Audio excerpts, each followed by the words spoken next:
we'll go into the first item on 199 Miller Street, North Sydney. And if I could hear from the first registered to speak, who is James McKinnon. Is James there?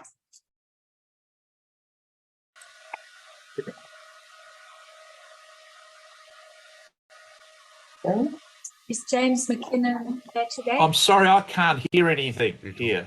Oh, really? Oh. Oh. Sorry, my name is James McKinnon. There's just no audio. Can everybody else hear me? I can hear you now. I can hear you now. Okay, great. All right, thank you.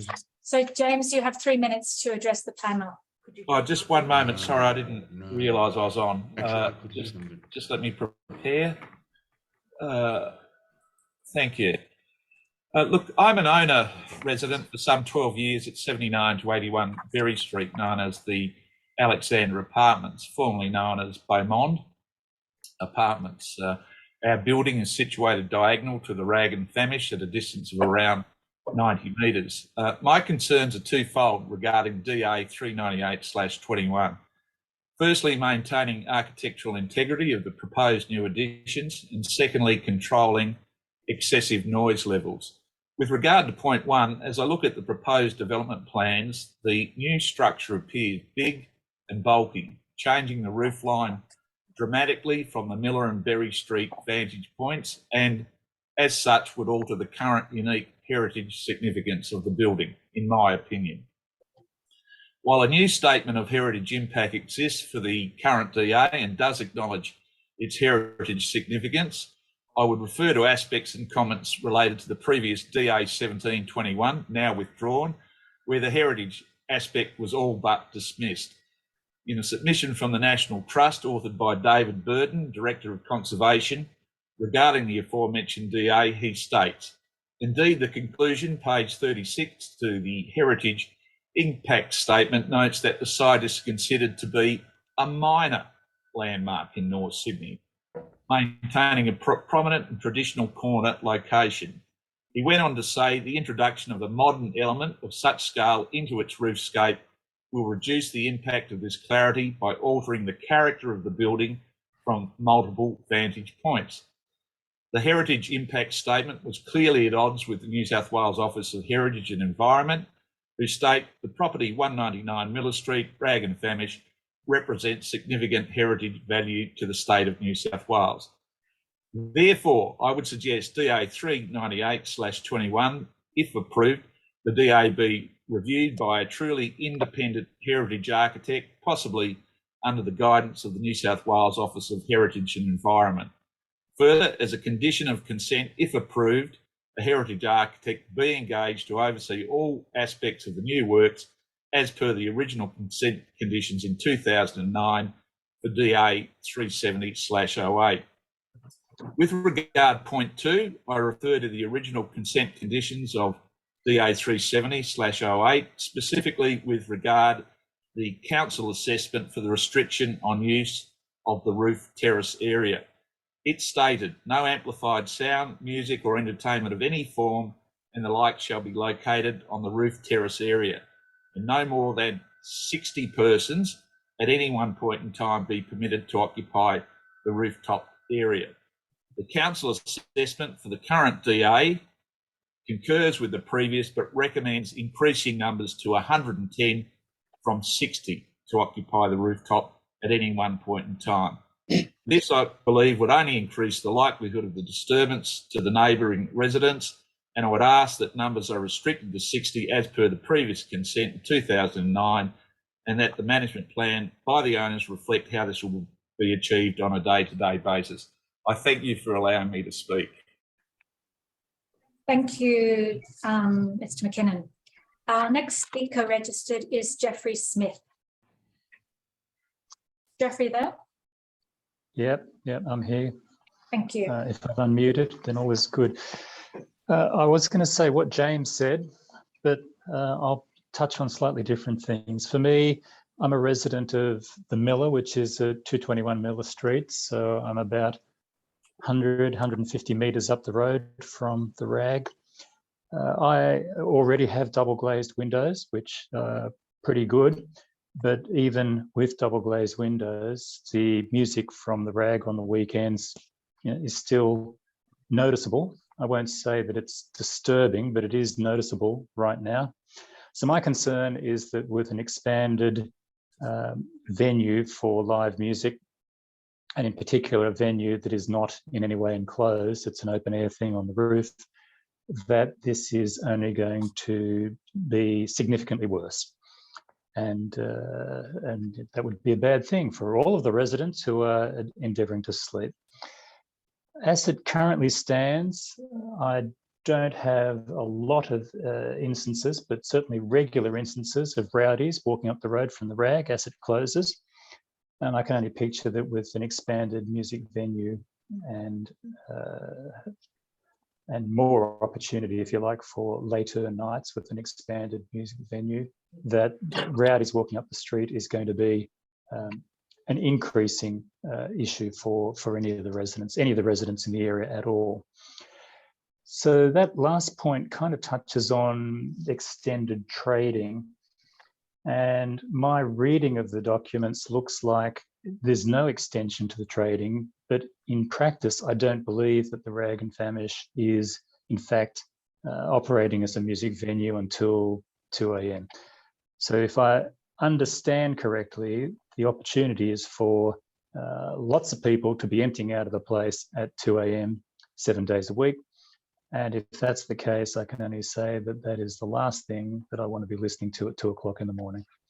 And that's all I have to say. Thank you very much. Okay, thank you, Mr. Smith. The next speaker is Mark Harlow. Yes, Mark's not available at the moment. He had to attend an urgent matter. My name's Arthur. I live at the same property, so I'm speaking on his behalf. I'd basically echoing what Jeff has just said. We also live on the western side of the Miller with double glazing, and despite double glazing, we hear music and noise coming from the Rag and Famish now, day and night, despite the double glazing. And we feel that should any change go ahead, that the roof terrace should be enclosed. Also, 221 Miller Street was not mentioned in the report at all. And for the report to say that patrons will be requested to keep their voices down after 12 o'clock at night is not really realistic, given the nature of the property. And we also feel that hundreds of units along Pacific Highway will also be lodging complaints because they'll be affected by the noise. Thank you. Okay, thank you very much. We'll now go to the applicant and their representative, Peter Kalegoros. It's Bob Chambers here. If I could just introduce, I'm with Mr. Kalegeros and Jeremy Bull, who's the architect, but I'm going to be the primary spokesperson discussing the application. But Peter and Jeremy are here to answer any questions you may have on management or design issues, respectively. So my name's Bob Chambers. I'm the planner for the applicant. We all support the recommendation, clearly, for the approval of the application. But there are, however, 5 matters that I'd like to comment on. Those 5 matters are the capacity limit in condition I6, the trading hours limit in condition I4, the noise limit in condition I1, condition C2, which relates to a dilapidation survey, and condition F4, relating to the issuing of an occupation certificate. Firstly, the roof level, which is proposed, has a capacity for 150 patrons. And the acoustic report that was submitted with the DA demonstrates why the 150 patrons would not give rise to adverse acoustic impacts. But the assessment report then recommends in condition I6 a limit of 110 persons in order to limit noise emissions after midnight, but also seeks to restrict the use of the rooftop terrace until 11 p.m. with use until midnight on Fridays and Saturdays for a trial period of 12 months. So the conditions are saying limit the use until 11 p.m. on days other than Friday and Saturday, but for a trial period, you can trade until midnight on Fridays and Saturdays. So there's actually no basis on which to make the capacity restriction, because that's been imposed because of fears of noise impacts after midnight. But the conditions also say limit it to midnight, only on Fridays and Saturdays. So I'd just like the panel to consider reinstating that 150 patron capacity. Secondly, the noise report, which was submitted to the DA, explains why trading until 2 a.m. will not give rise to adverse noise, but limits us to 11 p.m. other than on Fridays and Saturdays. And there are, of course, days during the calendar, such as the nights preceding a public holiday and New Year's Eve, when one might expect such a well-designed facility on the roof of this hotel to be able to trade after 11 if it's a weekday. So I'd like the panel to consider adding the ability to trade until midnight on nights which precede a public holiday and until 2 a.m. on New Year's Eve. And then just related to the same condition I5 actually requires the applicant to lodge an application within 6 months of the end of the trial period.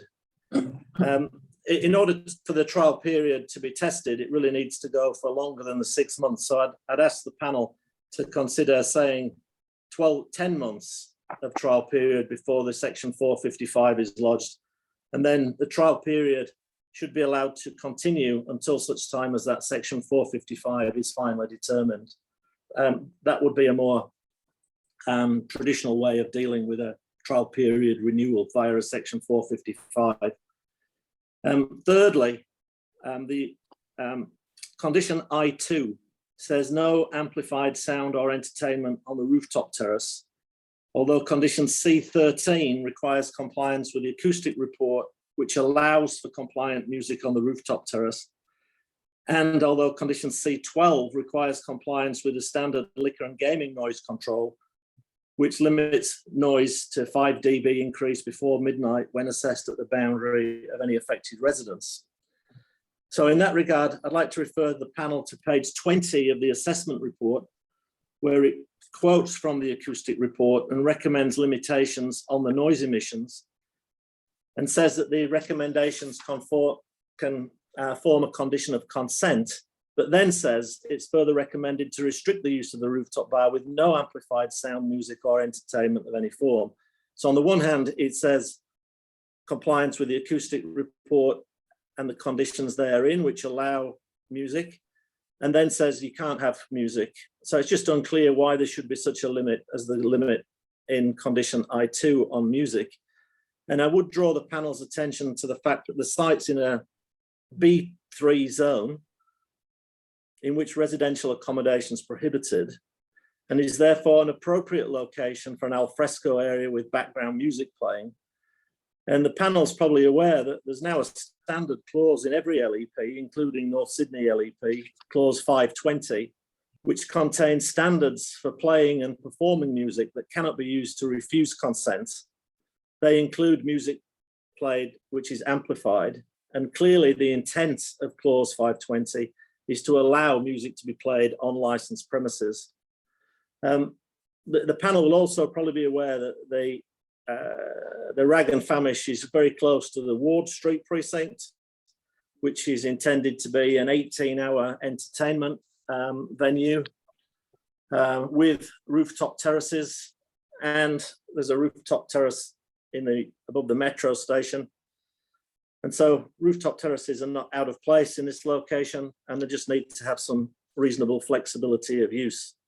that use not impacting on residential properties if residential properties are nearby, even though it's in the B3 zone. Fourthly, and this is extremely important, condition C2 requires a photographic survey and dilapidation report of adjoining properties at 50 Berry Street and 201 Miller Street, not limited to walls, ceilings, roofs, structural members, and other similar items. And as the panel will be aware, 50 Berry Street is a 12-storey building, and 201 Miller Street is about 25 stories, and doesn't actually adjoin the Rag and Famish, with the nearest part of 201 being well set back from the Miller Street frontage. Now, the Rag and Famish, as you'll be aware, is a relatively small heritage-listed corner pub that's seeking, through this application, a modest rooftop addition adjacent to high-rise offices. And I would like to refer the panel to condition C8, dilapidation survey, in the consent to DA 370/08 for a rooftop addition on the Rag and Famish, granted on the 16th of February 2009. It required only a photographic survey of the basement, ground level, and first floor of 50 Berry Street. The panel will be able to obtain that condition from council officers, and I would ask that the same condition be reinstated on the subject consent in lieu of condition C2.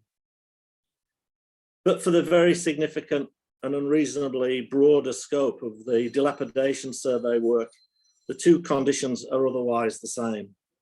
So you've got two consents, both for a rooftop addition, one of which requires a hugely more onerous dilapidation survey on two commercial office towers, which is neither reasonable nor appropriate. And the condition that was imposed on the 2009 consent is adequate and appropriate. Finally, and thank you for bearing with me, condition F4 in the consent relates to the issuing of an occupation certificate and provides that a person can't commence occupation or use of any part of the building until an occupation certificate's been issued in relation to the building. I think that everybody's familiar with constraints which are imposed on development projects through procurement of materials and what have you, and it could well be the case that the works the Rag and Famish results in the ground floor being finished first floor being finished second, and then the rooftop being finished third. So I would like to ask the panel to reword condition F4 so that it provides that a person must not commence occupation or use of the relevant level of the hotel until an occupation certificate has been issued in relation to that level. And then the the construction work can be progressive and the hotel can commence operations as quickly as possible. And as I'm sure you'll appreciate, it's a listed heritage item, and making sure the viability is maintained is essential, important, and worth striving for in the wording of the conditions of this consent. Panel members, thank you very much for allowing me to make that presentation. I am with Peter Caligeros, who's been the licensee of the Rag and Famish, the owner and operator for decades. He's here with me to, if you've got any questions on the operation of the hotel, and Jeremy Bull, who's the architect from Alexander & Co., whose plans are before you for determination. Thank you. Okay, yes. Mr. Chambers, can I just ask you if you've made a written submission in response to the conditions? No, and I haven't, panel member. I've been through those conditions, having got them on Friday. Was it Friday over the weekend? These are the comments that I've got on them. I can put those that in words for you as a matter of urgency and have that at the council first thing in the morning, if that would assist. Well, if you could email them through this afternoon, that would be more helpful. Thank you. Who shall I email them to? It's all over the shop. What, To the Secretariat, Or just North Sydney Council. council@northsydney.newsouthwales.gov.au and Peter Rose, attention of Peter Rose. Thank you very much. any other questions? Okay, all right. Thank you very much then. We'll move on to the next item.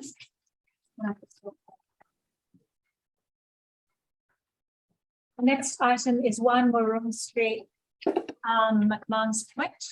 And can, thank you so much.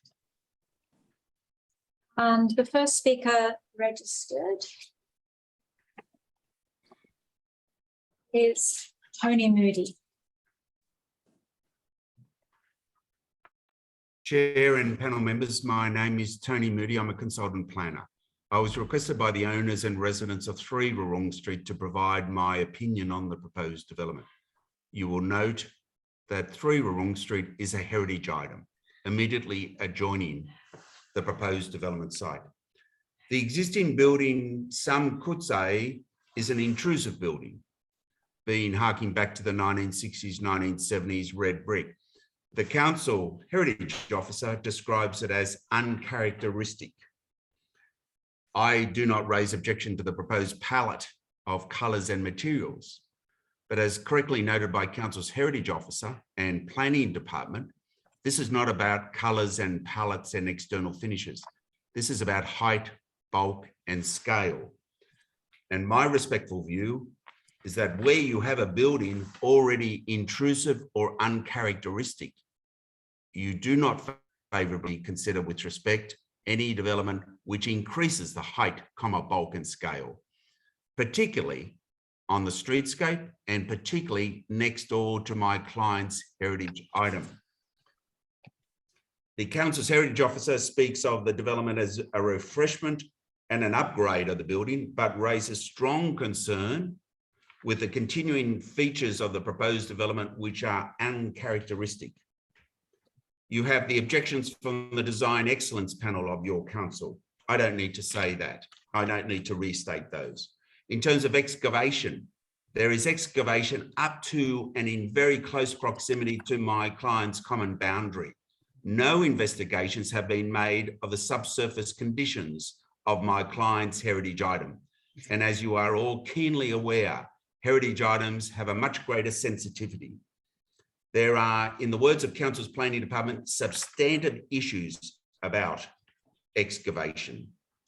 The council's engineer recommends refusal based on car stackers. The council officers say that a more sensitive design and contextually appropriate scheme is required, not a development which breaches so many planning controls of your council. There are numerous breaches of SEP 65, the Apartment Design Guide, the Local Environmental Plan, and the Development Control Plan. Some breaches may very well be supportable, but when one looks at the totality of all the breaches, it's a development in a sensitive heritage conservation area and next door to a heritage item that fails the test of appropriateness. It doesn't comply with the objectives of the zone, and it doesn't comply with the objectives of the relevant building envelope standards. The breaches include side setback, building separation, height of building standard, form, mass and scale, site coverage, landscaped area. In the words of council officers, the proposed development represents a more uncharacteristic, enlarged, less recessive, and less acceptable development. This site requires a much more sensitive response than is currently before you. And I earnestly request that the panel support the recommendation for refusal. Thank you very much. Thank you, Mr. Moody. The next speaker registered is David Uther. David, you're on mute. Thank you, Madam Chair, and panel members, good afternoon, and thank you for accepting my request to address you.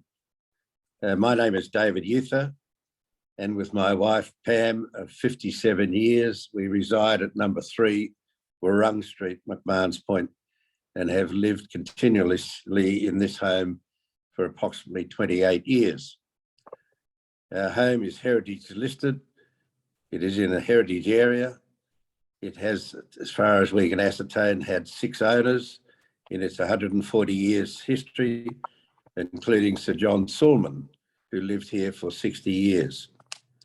During our 28 years, we have dedicated ourselves to restoring the home with the help of heritage architect Brian Lynch and considerable help from the North Sydney Council Archives team. Work has included, but not in its totality, a new Welsh slate roof, new special profile copper gutterings, rewiring of the entire home, all new plumbing, 4 new bathrooms, new kitchen, new laundry, new internal stairs, full internal decoration, substantial subsoil water remedial work, new pool, new security, new landscaping, cobble yard, and so on. We have joined and assisted with our fellow neighbours in improving and continuing to maintain the public areas in Warrung Street and the rock face on the south of our property. We are proud of our efforts to help our community and continue to do so and fund it. We have also opened our house to the National Trust at their request. The development proposal of number 1 Warrung Street would be devastating for us and hugely impacts on our privacy, our sun, light, air, and the proposed bulk of an additional building on the northeast corner of their property would be horrendous, with additional loss of landscaping, trees, and further loss of privacy. Their proposal for underground works adjoining and abutting our property could be catastrophic to the fragility and age of our 140-year-old home. The applicant has never sought access to our property or ourselves to undertake subsurface investigations of our home or any other aspect referred to above. I'd like to thank the panel, and I'd like to thank the Senior Assessment Officer and all the officers and staff at North Sydney Council who have thankfully recommended refusal of this application, and I would ask the panel to support the refusal. Thank you very much. Okay, thank you very much, Mr. Uther. The next person to address the panel is Catherine Bloxson. Hi, I'm Catherine Bloxson, or Case, as lots of people know me as. I live across the road from 1 Warrung Street and 2 Warrung Street.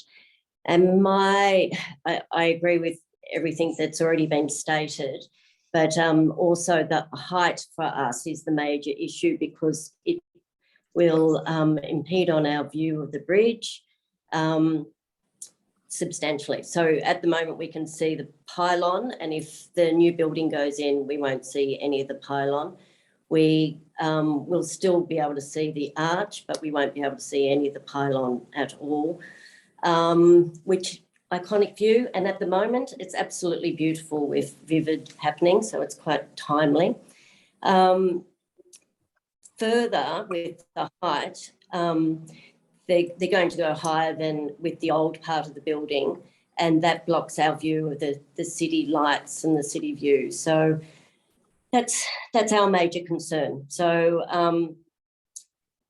the loss of trees as well, you know, the amount of water that's been coming down the street and from the skies is just amazing at the moment. So we need to not have more hard surfaces in the area because it's not coping at the moment with it. So I think that's all from me. I wasn't going to speak at all, but I wanted to hear what everyone else had to say. But height is a major issue for us, particularly of the old building, but also of the new building. And that's all. Thank you very much. Thank you very much. Now we have the applicant, Theo Paradises.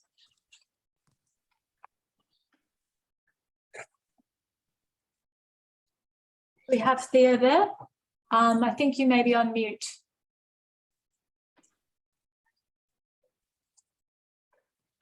I think you're still on mute. Okay. Hello, can you hear me? Yes. Okay. Hello, my name's Theo Paradises. I'm the applicant. I'd like to ask for a deferral of council's review of this application. Both my planner and my architect are in Land Environment Court on other matters and unavailable to attend today's online meeting to address any concerns council officers or council may have with some of the issues raised in the report. It's a balanced report, and I believe that my planner and architect have the ability to answer and respond to a lot of the issues raised. Well, as they're not in attendance, is there anything that you want to raise today? Yeah, I would like to raise that we have done substantial geotech report to address the neighbours' concern on number 3 along the boundary. We've also done an extensive geotech analysis and report that we've submitted to Sydney Metro as we're building above the current Metro tunnel that passes underneath the property. So we've addressed a lot of those issues, and also an engineer's report has been attached along with the geotech report. With regards to the height, the building's staying the same height, so I'm not sure what gets blocked out. I believe the footprint of the building has expanded, so Correct. That's additional height in parts of the site which don't have any development. Sure. We've done a view analysis for a number 2. We got access. The lady let us into her house, and we've done a view analysis as well, which council has. Do you want to address any of the other? No, because my planner and my architect are the more qualified people to address all those issues. I would like to say that people have built above and next to heritage items that are on a grander scale than what is proposed. For example, the GPO in town, they built over it, under it, next to it. So it has been done many times before, and on much larger and smaller scales. Panel, do you have any questions for the applicant? I think you. No. Okay, thank you very much, Mr. Psarakis. Thank you. Thank you. The next item. I'll just get. Oh yes, could you please? Thank you. And while Ken Robinson is returning to the meeting, the next item we will have is 107 High Street, North Sydney. And with the first submitted to speak being Christine Lim.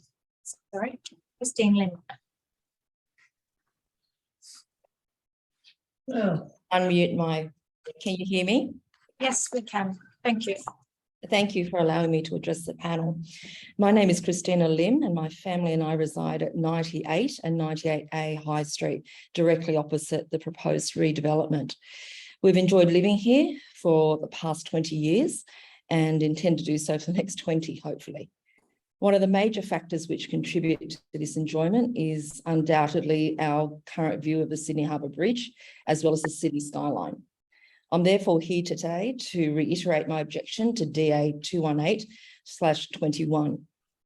Not only are my concerns relating to the catastrophic view loss associated with this development, but also to the inevitable increase in traffic flow with the additional units proposed, along with the visitors which these units will attract.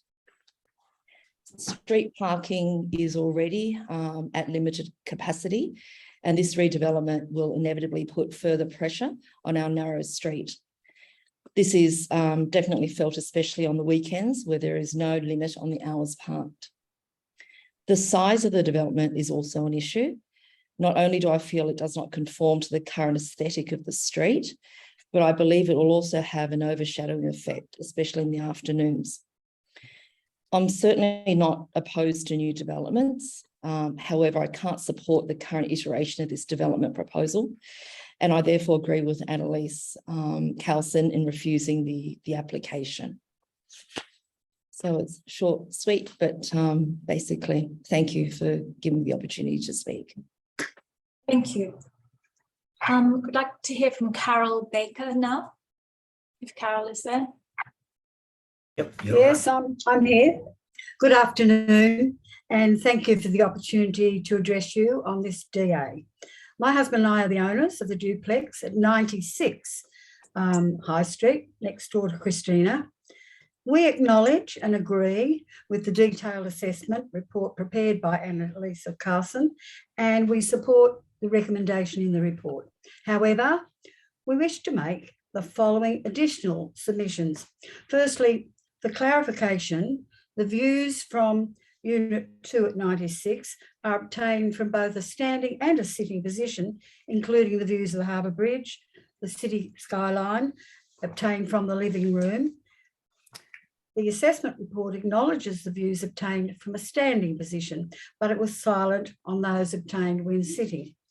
Sitting on the window seat in the living room and from an armchair next to the fireplace, we're able to see the production line of the Harbour Bridge and the Sydney skyline, including the profile of the Renzo Piano building on Macquarie Street, the Governor Macquarie Tower, Sydney Tower, and the Crown Casino at Barangaroo.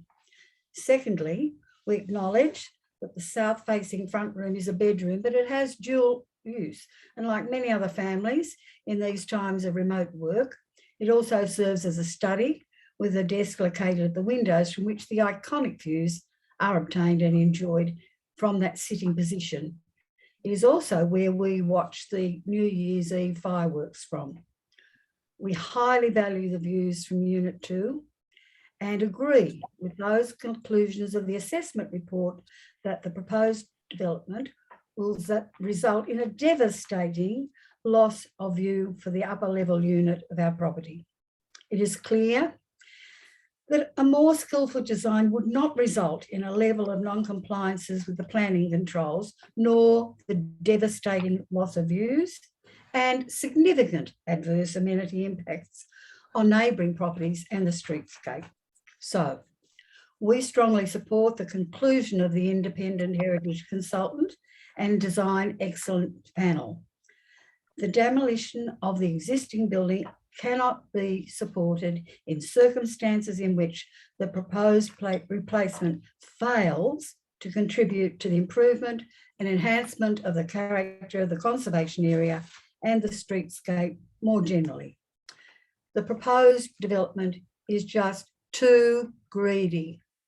It seeks excessive bulk, height and scale, and will result in terrible amenity impacts on neighbouring properties and on the streetscape and the conservation area. We therefore urge you to refuse this application. Thank you for your time. Thank you. I'd now like to hear from Kevin and Francis Gallagher. Hello, my name is Kevin Gallagher and we own number 8 Bradley Avenue. And thank you very much for the opportunity to address the meeting. My wife Frances is not available to be here. We object very strongly to this proposal, and in essence we agree with the Design Excellence Panel report of the 12th of the 10th, 21. It was put on the website on the 22nd of April. We also agree with the independent heritage person. We object on a number of reasons, and I'll go through them. We've put in written submissions, so I don't intend to go in great detail, but we agree with the other parties that have already spoken. The bulk and scale of the building is totally inappropriate. The modern design is totally and absolutely not in keeping with the heritage area. The modifications to the original design, and I think on the 23rd of March, it was stated by one of the consultants and the architects that the new building fits in much better. We disagree with that entirely.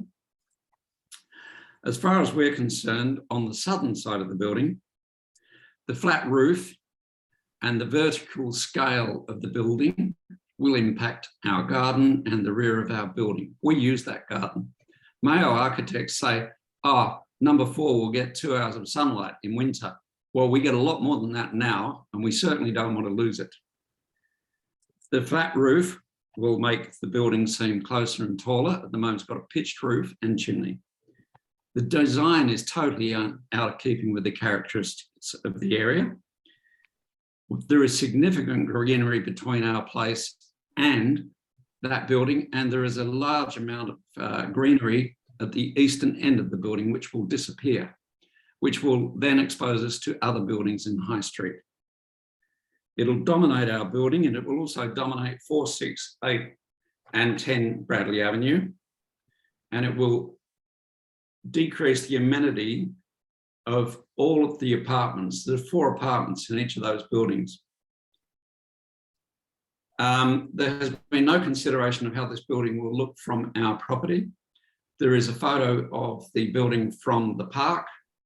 There is also a justification that there's some other tower buildings, so therefore this one's okay. Well, I don't think one wrong justifies another inappropriate building.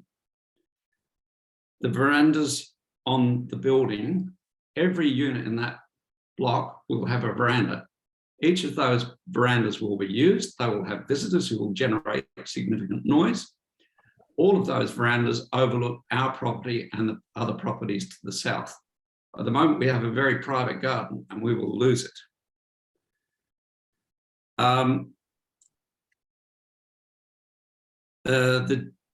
Right, so I've already mentioned it's totally out of character. What I wonder is about the establishment of a precedent as well. This is a heritage area. Careening Cove, heritage area, and we have just rebuilt our sandstone wall in the front exactly as it was so that we didn't destroy anything in the heritage nature of the street. This building is totally out of keeping with the heritage of the area. The developer bought it knowing that, so the developer must have had the intention of saying, well, forget North Sydney's development and planning rules, we'll just build a new building. Well, the whole nature of this area is that that shouldn't happen. So if this building's allowed to go ahead, does that mean I can then knock down this building and my neighbours can do the same? I wouldn't want to, but why shouldn't I if this one can go ahead? It'll establish a very, very sad precedent. The expansion of the building as well, the footprint will be much, much bigger. So overall, we totally object to this building, and we certainly disagree with the views of the developer-paid consultants, Kemp and Johnson and Urbis, who don't live in the area. They're not affected by it. They can say what they like. We live in the area, we don't like it, and we don't want it. Thank you. Thank you. Our next speaker registered is Danny Linker.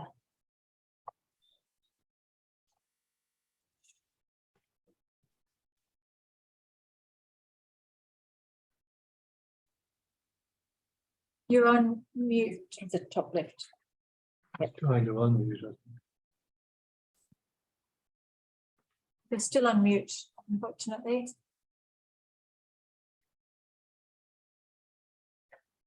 Can you unmute him, please? Right. My wife Carol spoke on our behalf. Oh, okay. So All right. I have nothing further to say. Thank you very much for the opportunity. Oh, okay, great. Oh, excellent. Thank you very much. Okay, so now we go over to the applicant and the applicant's representatives. So I have here registered to speak Damien Kiley, Peter Mayo, Jane Mays Riley, James Phillip, Mark Schofield, and Patrick Holland observing. So I'm not quite sure who's going to address the panel and address the submissions made. If I may, Madam Chair and panel members, I'm speaking on behalf of the applicant.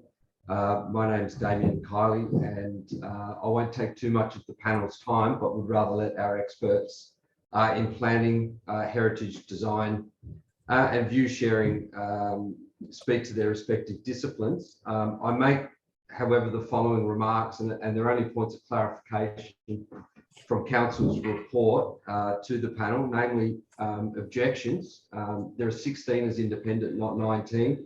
Multiple submissions from the same owner should not be regarded as independent.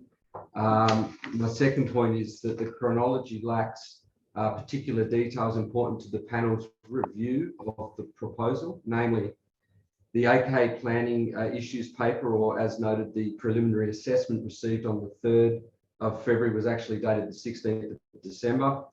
The DEP, the Design Excellence Panel, response provided by the applicant addressed all concerns raised by the DEP submitted on the 23rd of December. Our response was comprehensive and responded to all of their points. Our response to the DEP remains on the planning portal website, and the revised design only attracted 2 submissions. But nevertheless, the design was amended further after the receipt of the 3rd of February issues paper from AK Planning. The design was resubmitted as noted in Council's chronology, and following its exhibition with comprehensive view analysis lodged, attracted only 3 submissions. The view analysis was conducted on the 11th of March of 2022 with the cooperation of Council and the neighbours that were affected. There was no further view analysis conducted for the project, no further view analysis conducted for the project by another expert provided by Council or any affected neighbours. There was a pre-DA meeting held on the 4th of June of 2021, and the minutes were received by the applicant on the 20th of July 2021. One other point to make is that the DEP, the Design Excellence Panel, has had no further input to the process and did not request a physical inspection of the property at the time of their meeting held on the 12th of October. So I'll now hand over to our panel of experts, and I'll be available for questions from yourself, Madam Chair, or the panel, if you so choose, at the commencement of our responses. So to Mark Schofield. Good afternoon, Chair and panel members. It's Mark Schofield here. I'm a planning consultant for the applicant. Thank you for the opportunity to address you. I'd like to just start by discussing the context of our site. The assessment report refers to the 2- and 3-storey character of the area, and I believe that only partly describes the built character of the area and does not refer to the topography, which influences the scale of development within the area. Immediately opposite the site on High Street are 2-storey RFBs, with the ground levels of which are approximately 1 storey above the street. To the immediate northeast of the site are 2 10-storey RFB buildings. The height relationship between the proposed buildings and those adjoining buildings is clearly shown on the sectional diagrams. It's important to also note that the Careening Cove Conservation Area is located only on the southern side of High Street. The planning controls for this area strongly influence the future character.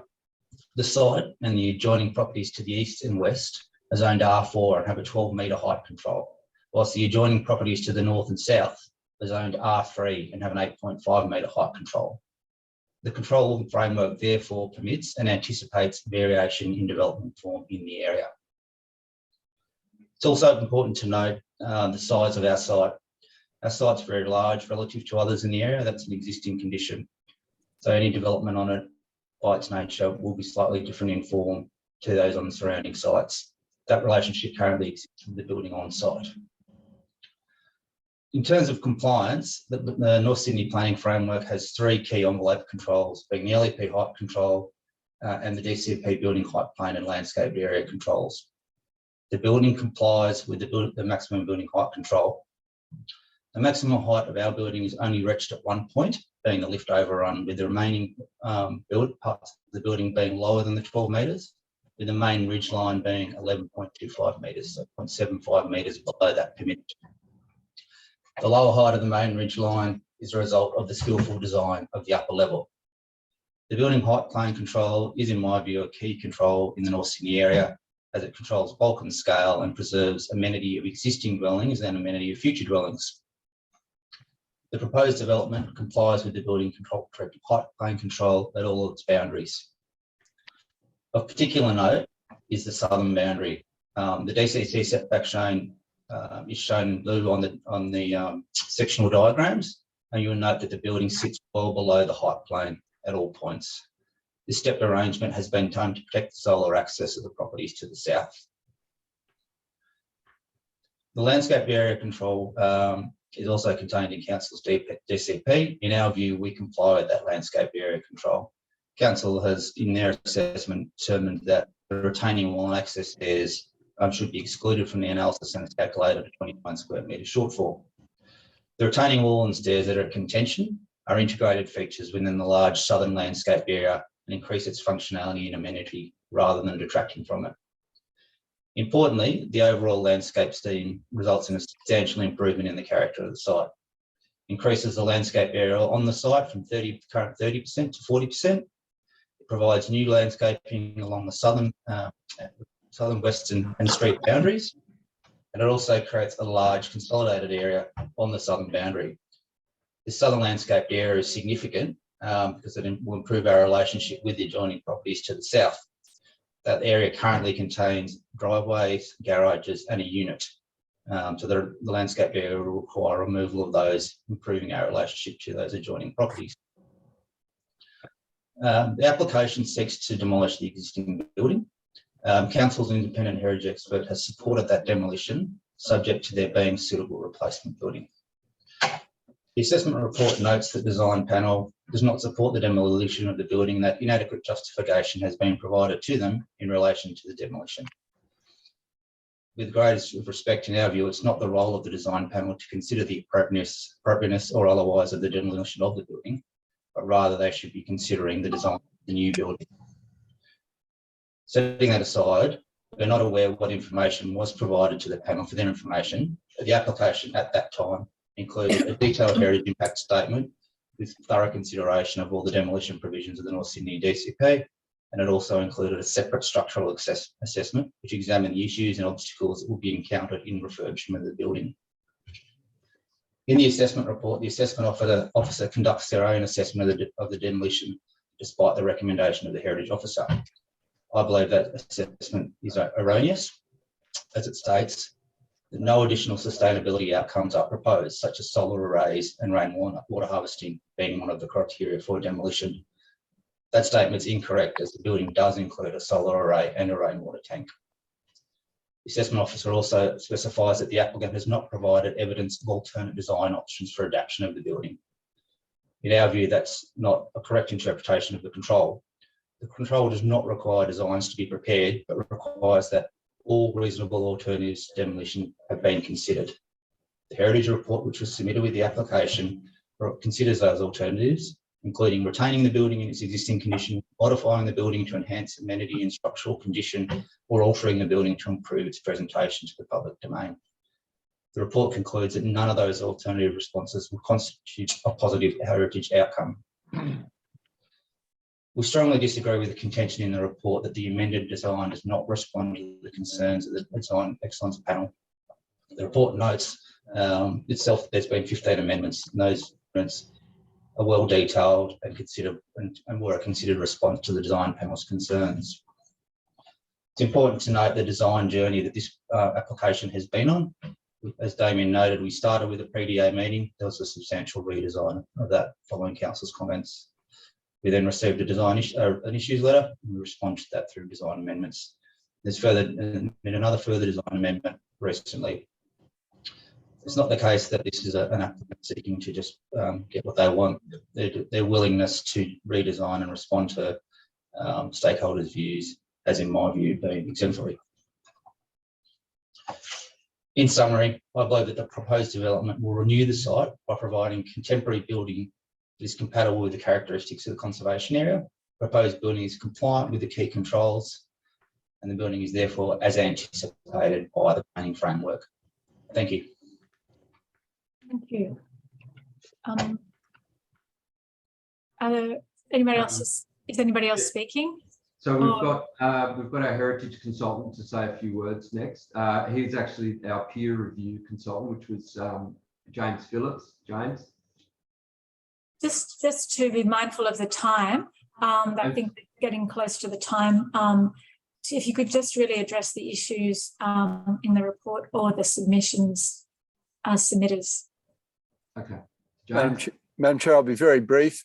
As the peer reviewer, I believe the proposal is in keeping with the conservation area and with the surrounding character of High Street. I note that the street is dominated by residential flat buildings between Hipwood and Stannard Place, which is the area particularly the area immediately opposite, and that the building is fit and appropriate in terms of design for the conservation area and as a replacement building for a neutral item.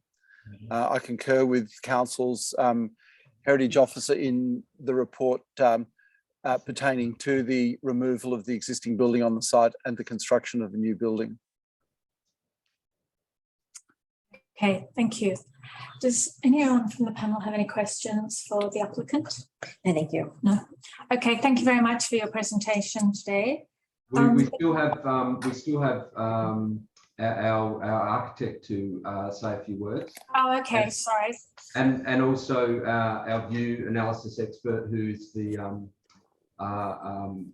who has undertaken the study for this particular development. Okay, well, so we're being mindful that we've all received your reports and we've read your reports. So unless you're providing additional information to address the public submissions today, just be very focused in what you need to say. Thank you. Peter Mayo, architect. Just make the point, we did send through 3D of the view from High Street, which we think is quite relevant, and from the park below. The report continually refers to the building being 1.5 to 1.3 below the street.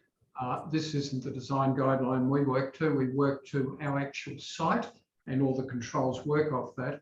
And we in fact only have a 0.8 excavation, and 80% of the building complies with the amount of excavation permitted. As was previously noted, the Bradley, the cross section will show the relationship to Bradley Avenue, and not only does the building having considered layering back because of the extreme situation of the buildings well below our site, it also has assisted in any overbearing look, and from the view from the perspective from the park will show that it has no greater effect on the building that's there. One other thing I'd like to talk to is the landscaping, the driveway. The concept of the driveway going under the building will cause a chasm and destroy the balance. It makes sense to go to the lowest point of the driveway as exists to get into the building as easily as possible. Just one thing on the ADG, I'd like to point out that there's a key criteria in the ADG that hasn't been considered in the reporting. Achieving design criteria may not be possible, one, on a busy road, we're not that, but two, on south-facing slopes, and three, where significant views are orientated away from the desired aspect for the direct sunlight. This is clearly the case here. The other one is the security and pedestrian access.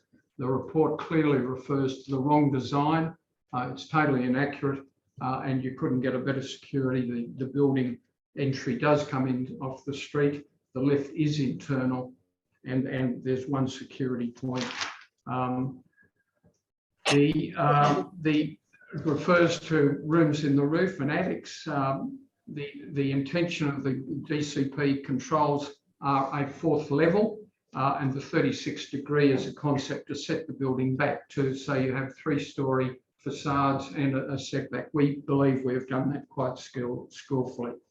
I believe we've successfully balanced a multitude of development control considerations on a challenging site and skillfully proposed a positive contribution to this section of High Street, in particular, reflecting the zoning and respectful of the Careening Cove Conservation Area. Thank you. Okay, and if we could please impose on the panel just a few minutes for our view expert, Jane, as well, to say a few words just in relation to or as a response to the report prepared by council. Okay. Thank you, Damien. Thank you, panel. I'll try and be very quick. I would just address a couple of points made by Carol Baker. But firstly, I just would like to say that obviously the assessment report concurs with view impacts from 98B as being not affected. So we agree that really the only 2 places where views could be considered as being affected are from 96 and 94 High Street. I would say respectfully that I think the ratings, the view impact ratings, have been significantly overstated. And this may be because all views from both dwellings have not been considered. It appears that just the view model has been considered, and therefore the impacts have been overstated. As you'll be aware, we need to consider all of the views from the dwellings. For 94, only 1 room and 1 view from the entire dwelling is affected. It's a view that is almost entirely taken up by existing built form, where the presence of an icon is to such a minor extent that, in my opinion, this view cannot be called iconic in any way. It's certainly not a whole view in any way. Tenacity gives us guidance as to how a whole view is formed. In his description, he talks about water individually is not valued, but water when combined with land-water interface is valued. It's a combination of features that make a whole view. So both this view from 96 and the view from 94 really cannot be considered in tenacity terms as being whole views. Once again, tenacity also talks about the combination of features that make a view highly valued. And those would be the views that we would all imagine, whole views where the whole of the harbour bridge, including the Opera House, its harbour setting, etc., all of those features that are highly desirable and scenic and even internationally iconic, those together would form what would be termed by most people and agreed by most people as being an iconic view. So in my opinion, in my mind, neither of the views from 94 or 96 are remotely iconic views.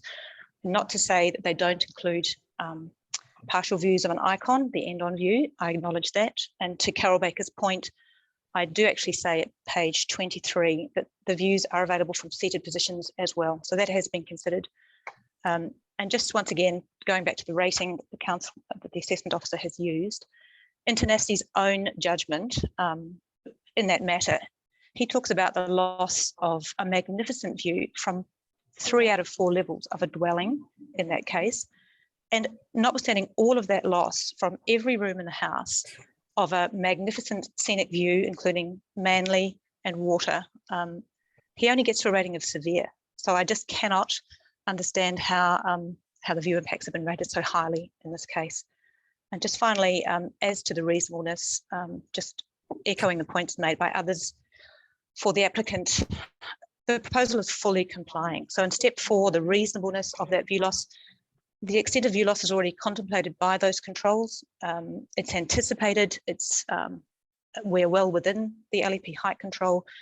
And if we're to answer the skillful design question, once again, as following from the architect's comments, including a pitched roof would most likely raise the height of the proposed development, increasing its height, blocking all of the harbour bridge for views from 94. And if it was to be modified in any way or reduced in height, it would severely impact the reasonable development potential of the site. And most importantly, in doing so, it would not reveal any additional access to the scenic views to the part of the harbour bridge. So that's my opinion of the reasonableness in step 4. Thank you. Thank you. I think we can wrap it up now. I think we've covered all the issues. So thank you for your time on this one. Any more questions? No. Thank you. Okay. Thank you. Thank you. Can I just mention the next 4 items are closed to the public? Yeah, I'll just tell them. Yep. Okay, so this is the end of the open public meeting. The next 4 items are closed to the public, and those addressing the panel will be invited into the closed session as you're required to speak. So I ask all of those who have addressed the panel today, you may leave, and those remaining for the rest of the items on the agenda will call you into the meeting as necessary. The first person to address the panel will be David Seldon, or Selden, sorry. Selden, David Selden. So if David could hi. Stay on board. Yes.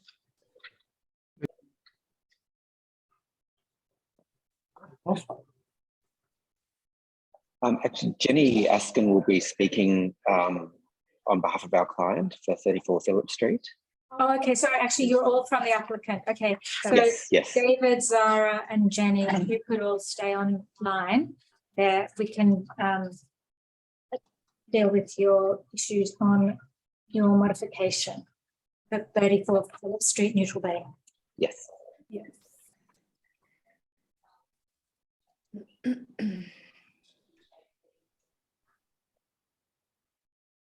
Okay, we're ready when you are. Okay, thank you, Madam Chair, for the opportunity to address you this afternoon. Firstly, I'd like to advise that we welcome the recommendation of the report. The modification before you, the application before you is to make modifications to the approved dwelling, while also maintaining the built form of that dwelling as was considered by the panel in the original DA. As set out in the report, the proposal is satisfactory in terms of the LEP and DCP controls. I'll just go through a few of the proposed modifications. The increase in the basement area is required to accommodate the AC equipment, which was relocated from the roof, and this was part of the original DA where we made that commitment. We have provided some structural and geotech information, and that's been assessed by council and considered to be satisfactory. Condition C22, which was imposed by the panel, required some fixed louvers to a first floor window, FW03. The proposed modification seeks to remove this requirement and instead increase the width of the planter to allow for additional landscaping screening. The intent of the condition will still be achieved in the alternative manner. Also, with respect to FW12, the window will be reduced in size and is located to ensure that it protects the privacy of an adjoining property. So the report has assessed this and supports the removal of the additional treatment in the form of the obscure glazing. The proposal also includes some retaining walls, and these are required to stabilise the site boundaries. Given the soil depth that can actually be provided, and this has been assessed by our landscape officer and within council, it will not have a detrimental impact on landscaping within the side setbacks of the site. Now, I would just like to bring your attention to condition C30. So this sets out the soil depths that are required to be achieved. There has been an error in terms of what's been called west and what's been called east. So the top line of the table should refer to the western boundary, and the bottom 2 lines should refer to the eastern boundary. And that sort of concludes my comments that I wanted to make today, but obviously myself and David Selden, who's the architect, we're happy to answer any questions that the panel may have. Does the panel have any questions? No, thank you. No, thanks. No, I don't think we have any questions, and we've gone through and we understood the amendments, and we note your typographical amendment to C30 to reverse east and west annotations. Okay. All right. Okay. Thank you very much. Thank you, Thank you. Madam Chair.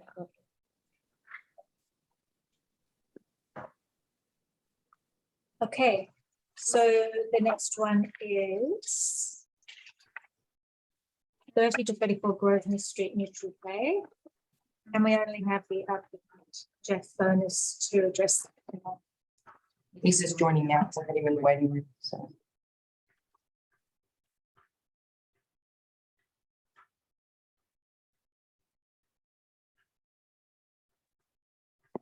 And he's back in now.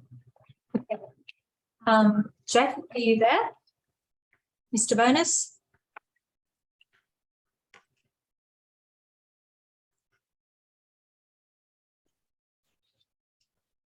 Can you hear me, Jeff?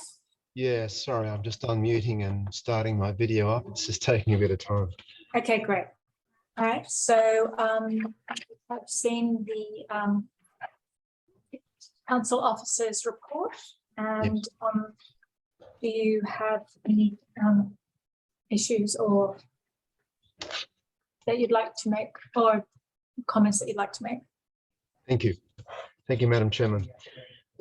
Platform Project Services have asked me to conduct a peer review of the architectural and urban design aspects of this application.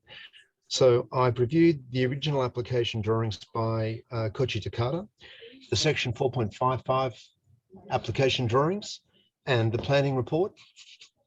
And I've made some suggestions to the applicant that has led to some amended drawings being brought to the council's attention. I don't know whether they've made it to your end, but this would have only happened relatively recently, because I only had a look at this for them last week. I've considered three issues. Firstly, condition A10 in the planning report and recommendations suggest that some screens to the north elevation to living room windows that were proposed to be removed by this application be reinstated. I 100% agree with that.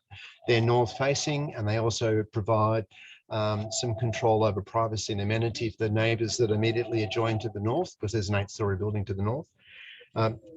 Applicant agrees with that, and I believe that that change has been made to the drawings. The second issue that I've considered is the issue of the proposed roof extension at level 3. My view is that condition 9 is partly correct insofar as the extension of the roof of level 3 is not appropriate. There is already a breach of the height limit that was subject to a clause 4.6.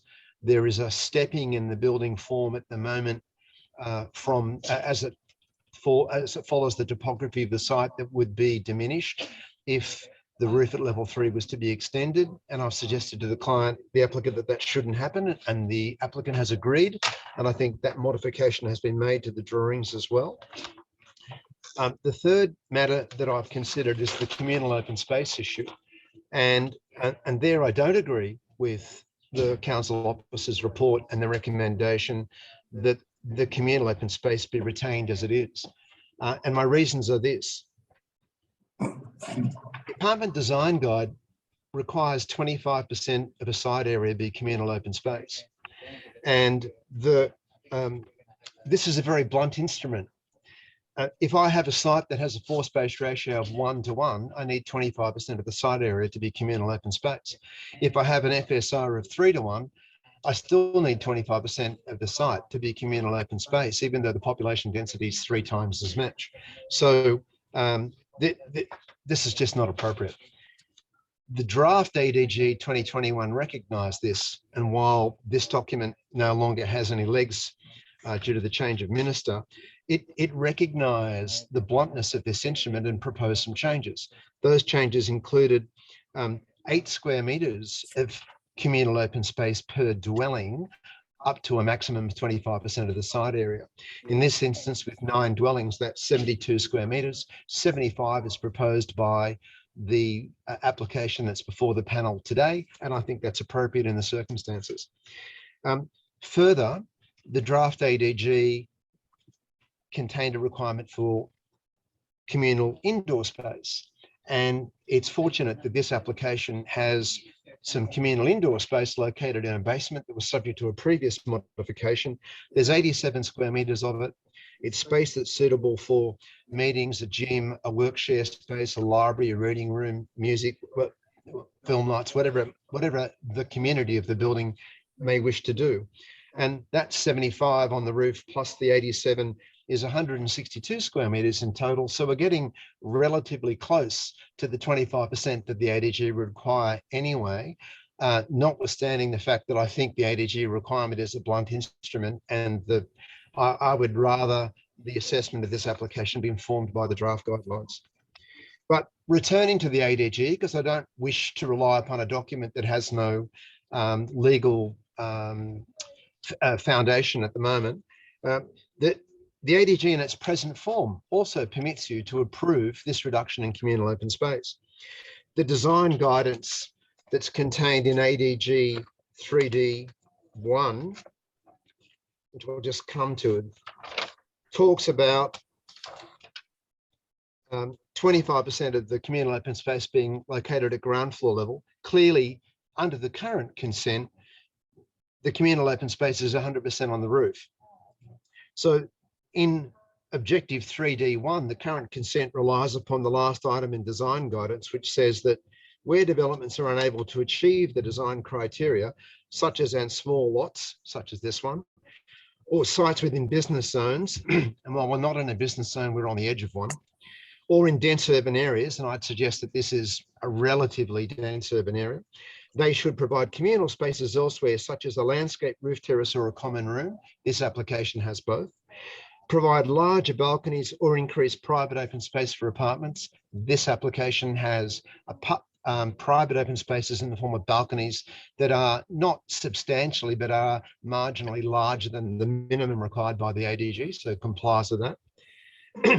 And thirdly, demonstrates good proximity to public open space facilities and/or private contributions to private open space. And in this case, Primrose Park, Forsyth Park, St Leonard's Park are all within relatively close proximity. So in my view, the panel could approve it under the ADG because it complies with the ADG's requirements in the ADG's present form. If this was a private dwelling, 210 square metres of level 3 roof terrace would be a matter for concern adjacent an 8-storey residential flat building, because a roof terrace of that size could in fact be used by between 100 and 200 people at a private function, with a catastrophic impact on the amenity of residents. In fact, it is usual for significantly sized roof terraces, such as the one that's in the current consent, to usually be reduced by conditions that are aimed to get people away from the edges and limit the area that's available so that you don't have any conflict of amenity with adjoining landowners. And I think a reduction in the communal open space in this instance is entirely appropriate. I also note in closing that there are no objections, despite the fact that we've got a 8-storey residential building next door. I think on balance, the reduction in communal open space should be supported because there's enough. Thank you. Thank you for that. I mean, you would note that, you would also agree that the quality of the communal open space in the basement is not equal to a sunny open area at the rooftop. 100%. And the guideline that the ADG provides in that respect is that 50% of the communal open space should be able to get 2 hours or 3 hours of sunlight midwinter. And in this case, 50% of the communal open space on the roof has fabulous access to sunlight, some views, fresh air, etc. But it's not a very convenient place to have an indoor gym or to have a work share space. Whereas the communal open space, while it doesn't have access to sunlight and views and fresh air, it's the perfect location for meetings in inclement weather, for work share space, for a study space, for gymnasium equipment. So the beauty of the application is that communal open space is provided in 2 different locations, and they're each quite unique and have different uses. And there are only 9 dwellings in the project. Okay. Does any of the panel have questions for the applicant? No, thank you. Okay, we've taken on board your comments. And thank you very much for your time today. Thank you. Okay, so the next matter we're dealing with is 352 Miller Street, Camaret, and we only have representatives from the applicant, Grace Moses, Peter Crystal, and Nathan Dibb.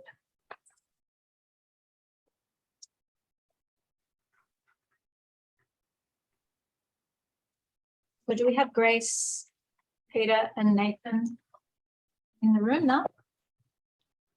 Good afternoon. Sorry. Thank you for the opportunity to address the panel. Unfortunately, Nathan and Peter were unable to make it this afternoon, so I'm just going to give a quick explanation on our response. We did provide. Can I just note that we have received the amended drawings and we note the changes to the basement in response to the tree. So if you want to just focus on that, that's fine. Okay, great. Thank you. That the letter does contain our argument in its entirety, I suppose. So there isn't a lot that I would have to say at the moment. We do feel that we addressed what was recommended in the deferred commencement condition, and we feel that our changes have met the requirements that have been laid out in that condition. There is no external changes that will create a significant impact as shown within the letter. The changes revert the external design back to the original lodged design on the northern elevations. So there is no, elevation, those plans had already been notified and had already been to the design panel. So we don't feel any changes that are made in these set of plans will then need to be re-notified or anything like that. And we feel we have met the conditions, the deferred commencement condition prior to this meeting. So if as we've said in the letter, if the panel could consider amending the recommendation to provide an operational consent, that is our approach at this stage. But thank you for the opportunity to address the panel. Thank you. Any questions? No, thanks. No, thank you. Thank you for your time. Thank you. Rod's just joining us. Okay, the next one. Okay. So the next one we are dealing with is 182 Carrabba Road, Carrabba Point. And we have one representative from the applicant, Rod Hills. Rod, are you there? Great. You're on mute, so when you're ready, you can address the panel.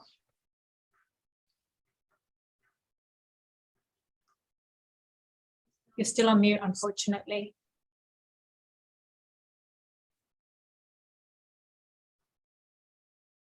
Peter, can you?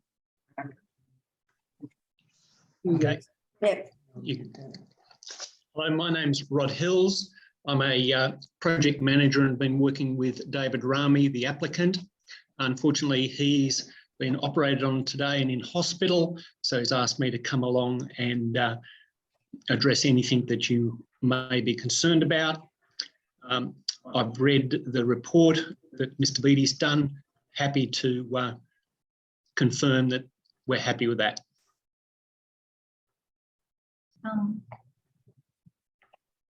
Okay. All right. Okay. All right. Nobody have any questions? No. All right. Well, thank you very much for your time today, Rod. Okay. Okay. Thank you. Bye.